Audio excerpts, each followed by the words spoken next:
सोचा था कि कंप्यूटर हमारी जिंदगी का अहम हिस्सा बन जाएगा और हमारे काम काज को आसान बना देगा। क्या आज से 20 साल पहले किसी ने सोचा था कि इंटरनेट हमारे जीवन को इतना आसान बना देगी कि एक बटन दबाने से ही सारी संसार की जानकारी हमारे पास होगी? क्या आज से 10 साल पहले किसी ने सोचा था कि स्मार्टफोन हमारी जिंदगी में कितना इम्पोर्टेंट बन जाएगा? हमारा काम काज, हमारी पढ़ाई लिखाई, हमारा बुक्स, हमारा फेसबुक सब हमारी जेब में होगा। अरे ये सब छोड़ो, ये बताओ आज से 2 साल पहले किसी ने सोचा था कि स्टूडेंट्स अपनी डिग्री खुद डिजाइन कर सकेंगे और उन्हीं के साथ साथ प्रैक्टिकल और एक्सपीरियंशियल नॉलेज भी प्राप्त कर सकेंगे? जो हो रहा है वो किसी को पता नहीं था और होने वाले को पता तो कैसे सोच सकता है। पर हम तो युवा हैं, हम पे बड़ी जिम्मेदारी है, इसलिए हमें देश विदेश का ज्ञान होना ही चाहिए। अच्छा तो ये बताओ तुम्हें कितना ज्ञान है? अरे एल्बर्ट आइंस्टाइन एक महान साइंटिस्ट थे। कोपरनिकस एक महान खगोल वैज्ञानिक थे। विलियम शेक्सपियर एक महान नाटककार थे। Charles Babbage father of computers. Alexander एक महान योद्धा थे। एरिस्टोटल एक महान दार्शनिक थे। पाइथागोरस एक महान गणितज्ञ थे। अरे वाह, बहुत खूब, अद्भुत। देखा आपने आज का युवा कितना होशियार है, कितना ज्ञानवान है।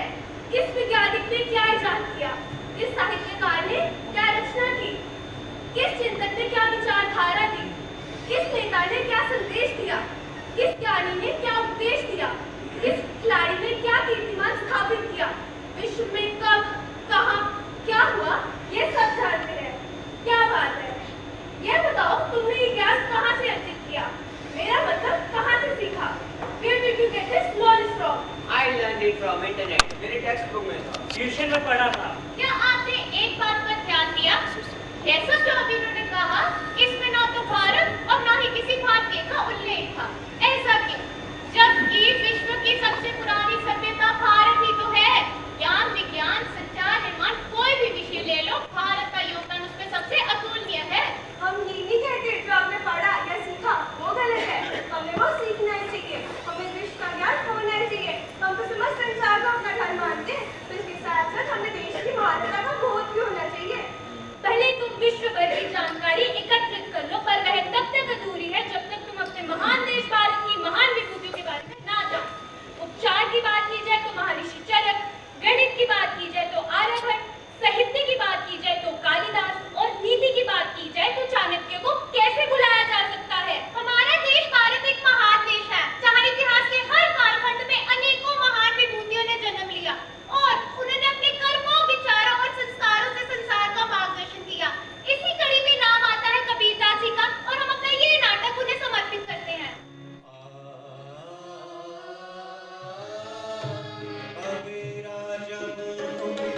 पैदा हुए जग हंसे हम रोए, ऐसी करनी कर चलो, हम हंसे जग रोए, हम हंसे जग रोए। कबीरदास जी प्रसिद्ध भारतीय कवि और संत थे। उनके लेखन ने हिंदू धर्म के भक्ति आंदोलन को बहुत प्रभावित किया। आज वे हिंदू धर्म, सिख धर्म व इस्लाम धर्म में एक महत्वपूर्ण व्यक्ति माने जाते हैं। वे वाराणसी में जन्मे थे और धर्म की निरर्थक प्रथाओं पर बेबाकी से सवाल उठाया करते थे। उनके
बड़ी होकर बनी थी, अब किए तो भुगतो। किस सांप को बाल दे रहे, ना दीन के रहे ना जहान के।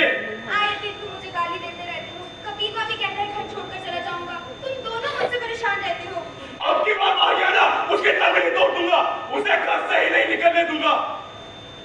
इसे हमें अल्लाह ताला ने दिया है, खबरदार जब अपने मुझसे एक शब्द कहा तो। उस दिन जब तुझे उठाना ही, तभी मेरी बाई आंख फटकी थी, मेरे दिल के अंदर से आवाज आई थी, नूरा भूल कर रहे हो, पर तुम मेरे सर पर सवार होगी, मैं क्या करता? मैं सर पे सवार हो गई थी, तुम खुद उसे उठाने मेरे साथ गए थे। मैं गया था तेरी दिल की सांस पूरी करने, तू पता नहीं मन में कौन सी मनोतियां मारती रहती है। पराए कभी अपने नहीं हुए, सदा पराए रहे हैं। अब कुछ मत बोलो जी, इसे तो हमें भगवान ने दिया है। इसे न उठा लाती तो क्या पता मैं दूसरा निकाह कर लेता, घर में अपना बच्चा होता। इसे पाल पोस कर क्या फल भुगत रहे हैं, 2 दिन चैन के नहीं मिलते, कलेजे में हो रहा भूलता रहता है। बस ये क्या बोले जा रहे हो? कबीर का जैसा बेटा तो दिया लेके भी बोलोगे ना तो भी नहीं मिलेगा। किस्मत वाले ने जैसा बेटा पाया है, कभी ऊंची बात की है? हाँ जी, उसके मुंह में तो जुबान ही नहीं, हर ऐरे गहरे से उलझता फिरता रहता है। जुलाहे का बेटा है तो जुलाह बन के रहे ना, घर से कपड़े बेचने जाता है तो घंटों अपने निगोड़े साथी के साथ बैठकबाजी करता है। जहाँ देखो कबीरवा का दरबार लगा है। तो हम चोलियों के साथ ही तो उठता बैठता है, भांग तो नहीं पीता, जुआ तो नहीं खेलता। शास्त्रार्थ करता फिरता है, लोग नकली उसके पीछे घूमते हैं। अच्छा शास्त्रार्थ करता है, भांग तो नहीं पीता। बस एक ही बात रखने जा रही है, मेरे से पूछो, भाग धतूरा इतना भी बुरा नहीं जितना शास्त्रार्थ। घरों के घर उजड़ गए हैं, सिर्फ तो वाला हो गया है। बस ये क्या करके जा रहे हो? आज तो मैं साफ साफ कह दूंगा। क्या कह दोगे? बर्दाश्त जो कुछ कहा तो, कभी का वापस घर छोड़ के चला गया तो? अलोप हो जाए मेरी वजह से, अगर उसे हमारा इतना ही ख्याल होता तो ऐसे कर्म करता ही नहीं। मैं तुम्हें जानती नहीं क्या? पिछली बार भी जब कबीबा घर छोड़ के गया था तो मुझे रोज ढूंढने चले जाते थे, घर पे बैठ नहीं सकते थे। अब की नहीं जाऊंगा। तुम नहीं जाओगे, तुम घर पे बैठ नहीं सकोगे। लो जी, इसे पूरा भरोसा है कि कल अल्लाह फिर घर से भाग जाएगा। कुछ भी कहो जी, प्यार तो तुम भी बहुत करते हो। पराए कभी अपने नहीं हुए, सदा पराए रहे हैं। आदमी की तरह रहे तो भी बात है, हर दिन नई नई मुसीबतें चलाता फिरता रहता है।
कबीर एक ऐसी राह पर निकल चुके थे जहां वे अपने मीगर शब्दों से समाज में दबे हुए लोगों में चेतना की लहर लाते थे।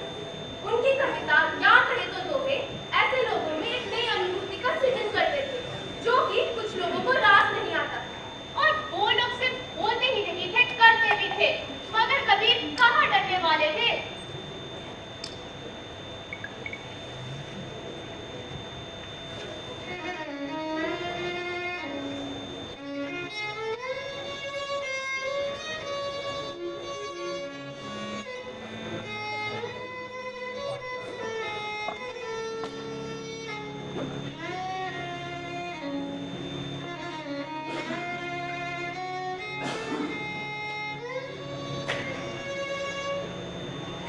कमजोर जुलाहे, दीन की तौहीन का है।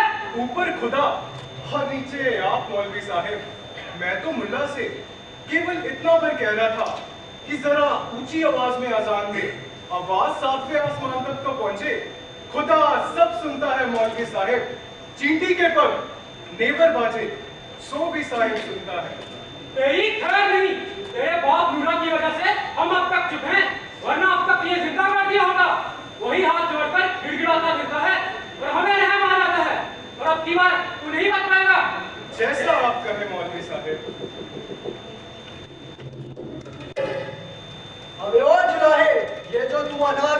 उड़ता फिरता है ना, ये उचित नहीं है। तुझे पता भी है हम किस अखाड़े से हैं? कहीं मार दिया ना, किसी को पता भी नहीं चलेगा। और हाँ, ये जो तू माटी के रास्ते अपनी मंडली बिठाए रखता है ना, इसे उठा ले, नहीं तो इतने कोड़े पड़ेंगे कि तेरे प्राण निकल जाएंगे। जैसा आप कहें महंत जी।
100 बूटी पाँव नहीं जाते जीवन गोए, सुखिया सब संसार है खाए अरु सोवे, दुखिया दास कबीर है गावे अरु रोवे। पर्वती पर्वती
तुझे ब्याह कर लाया भी तो कहा, इस जले हुए झोपड़े में या पास ओसारे में मेरी खड्डी हुआ करती थी और पीछे मेरे बापू की खड्डी थी, दोनों जल गई, एक खपची भी नहीं बची।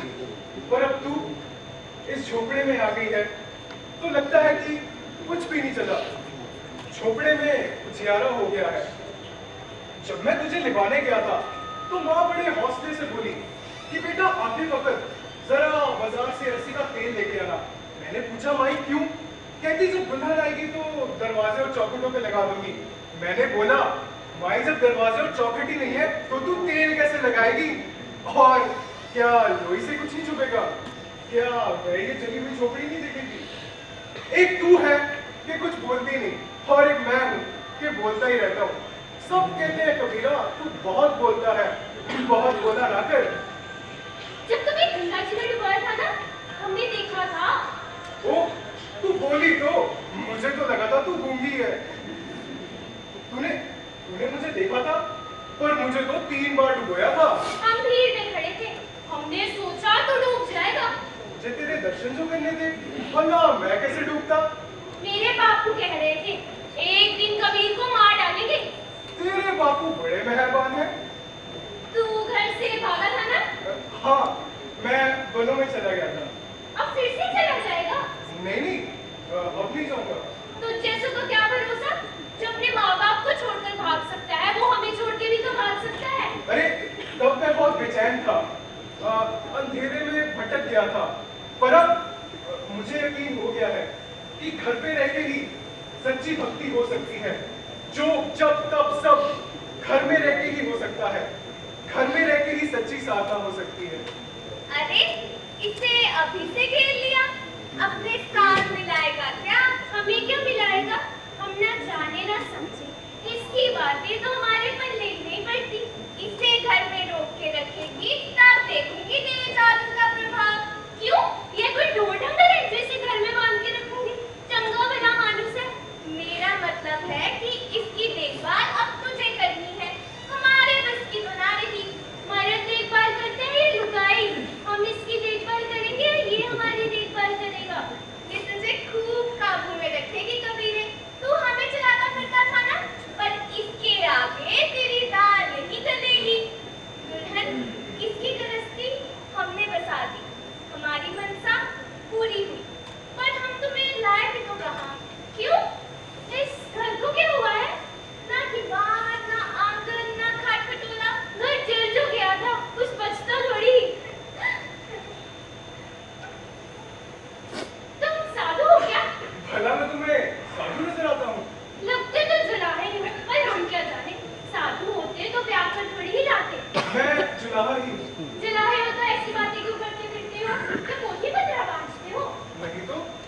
मन नहीं लगाते, सत्संग करते हैं।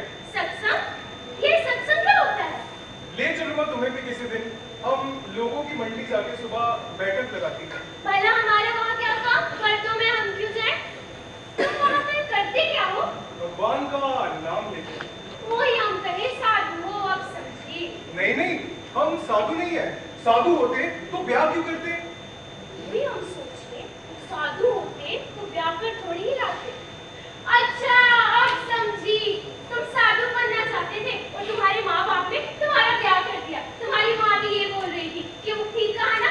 धीरे धीरे तेरी समझ में सब कुछ आ जाएगा। धीरे धीरे क्यों? हम सब जानते हैं। क्या जानती हूँ? यही कि तू घर से भागकर वनों में चला गया था, वो भी 2 बार। हाँ, मैं भाग गया था, पर तुम्हें कैसे पता? हमें नहीं मालूम था, हमें हमारे बापू ने बताया। हमारे बापू तुम्हें बहुत चाहते हैं, हम सच्ची कहती हैं। तुम्हारे बापू भी कभी कभार हमारे सत्संग में आया करते थे। कभी तो। अच्छा तुम पहले हमें कहीं देखी रहे? नहीं तो? याद करो, सुरत आ जाएगी।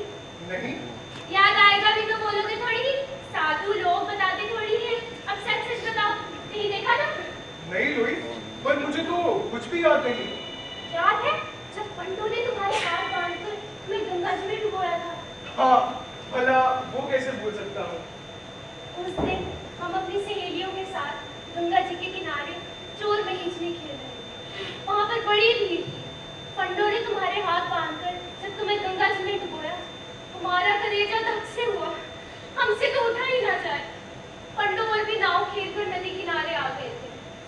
हमारी सारी सहेलियां भाग गई, पर हमसे तो उठा ही ना जाए। तुम हर किसी से झगड़ा टंटा क्यों करते फिरते हो? नहीं लोई, मैं तो किसी से नहीं झगड़ता।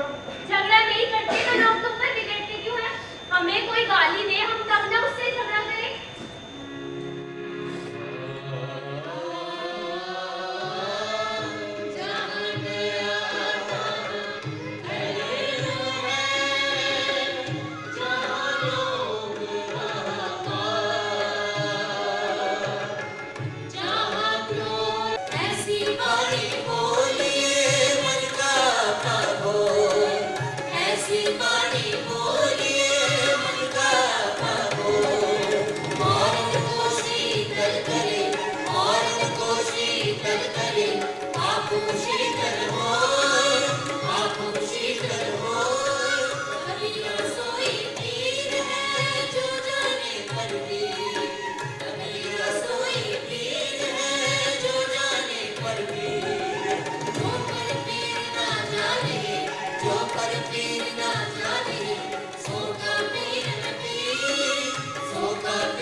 सिकंदर लोधी काशी आने वाले थे। हुकूमत चाहती थी कि किसी को भनक भी ना लगे कि कबीर नाम का एक शख्स एक अलग जगह बैठा है। जब डराने धमकाने से भी बात न बनी, तब लालच दिया गया।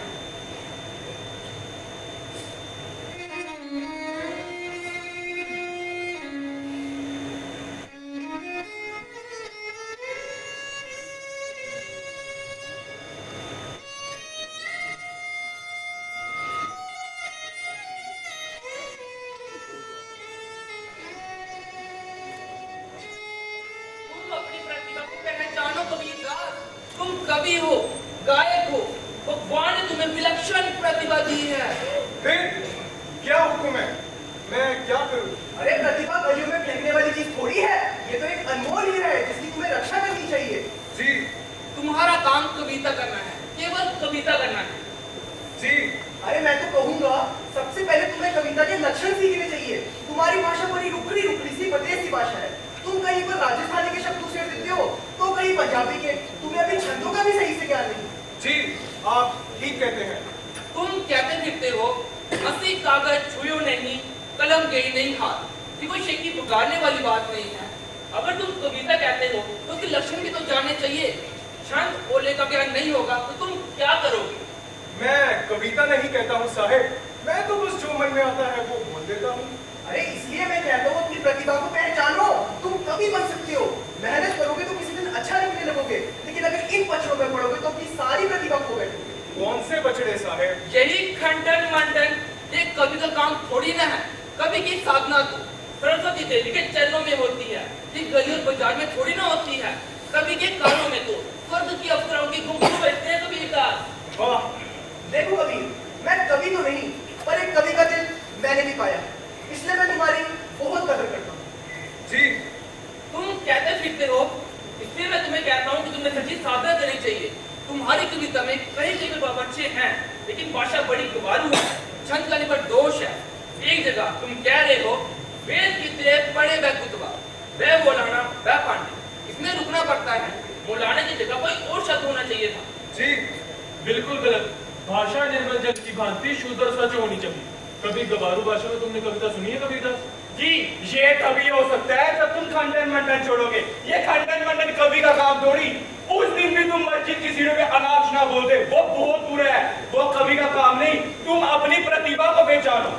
जी, तुम्हें चाहिए अच्छे अच्छे लोगों से अपना मेल मिलाप रखो। महाराज के दरबार में पद कहने वाले बहुत लोग हैं। अगर उनका हाथ तुम्हारी पीठ पर होगा, एक दिन तुम्हारी भी प्रतिभा मिलेगी और तुम एक दिन राजकवि भी बन सकते हो। जी, एक बार प्रतिभा मिल जाए तो सारे दरवाजे खुल जाते हैं। अभी तुम्हारी बात कोई नहीं सुनता, तुम हिंदुओं को भी गाली देते हो और तुर्क को भी।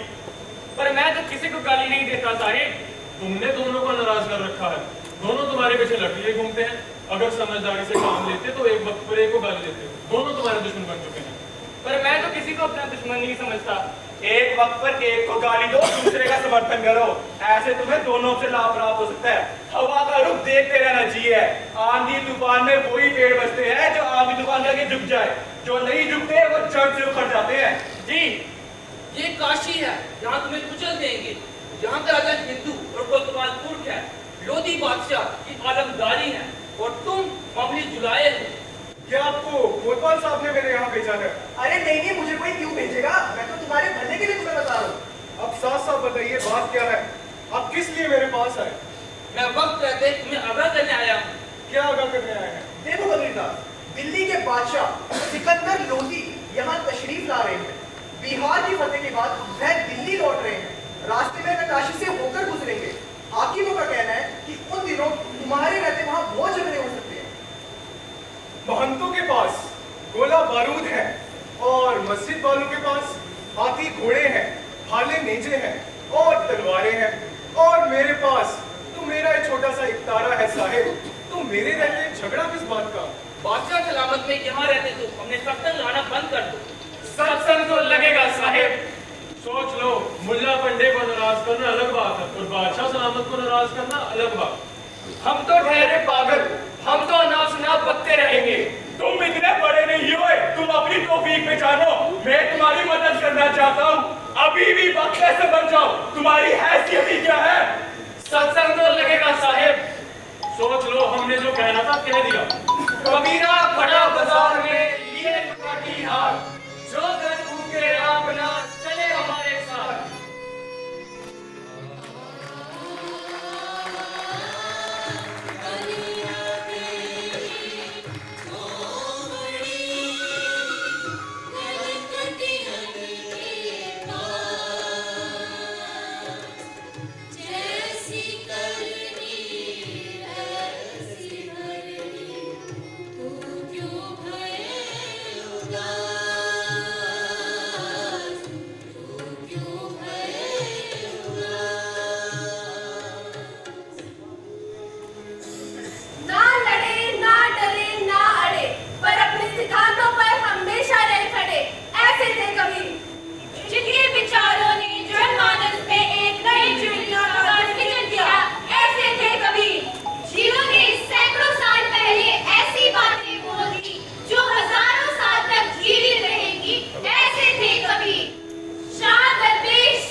चदरिया